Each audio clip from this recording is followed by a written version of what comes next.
So கணவன் மனைவி பிரச்சனையில கணவனை பத்தி தப்பா மனைவியிடமோ ஆர் மனைவியை பத்தி யாராவது கணவனிடமோ தப்பா சொன்னா தயவு செய்து நம்பாதீங்க. அண்ட் உங்க ரெண்டு பேரை பத்தி உங்க ரெண்டு பேருக்கும் தான் தெரியும். பிகாஸ் நீங்க ரெண்டு பேரும் தான் சேர்ந்து வாழ்ந்திருக்கீங்க. உங்க அம்மா அப்பா உங்க சிப்லிங்ஸ் ஆர் உங்க க்ளோஸான நண்பர்களே சொன்னா கூட அதை அப்படியே ஏற்றுக்கொள்ள வேண்டாம். சரி, அப்படியே நீங்க அப்ராட் போயிட்டீங்கன்னா உங்க ஸ்பவுஸ் உங்களிடம் பேச முயற்சித்தால் தயவு செய்து ஒரு தரம் காது கொடுத்து கேளுங்க. எடுத்த உடனே காசுக்காக தான் என்கிட்ட பேசுறியான்னு கேட்காதீங்க. இன்னைக்கு பெண் பிள்ளைகளோட பெற்றோர்கள் எல்லாம் என்ன நினைச்சுக்கிறாங்கன்னா, என் பொண்ணு நல்லா படிச்சிருக்கா, கை நிறைய சம்பாதிக்கிறா, அவ ஏன் அட்ஜஸ்ட் பண்ணிட்டு போகணும்னு நினைக்கிறாங்க. அது ரொம்ப தவறான விஷயம். தயவு செய்து கணவன் மனைவி உறவுக்குள் காசு பணத்தை பிரதானமான விஷயமா கொண்டு வராதீங்க.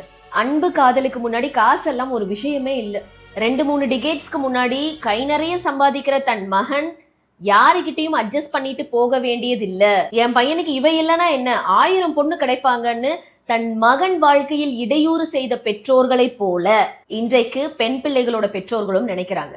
அது மாமியார் கொடுமைனா இதுவும் மாமியார் கொடுமை தானே.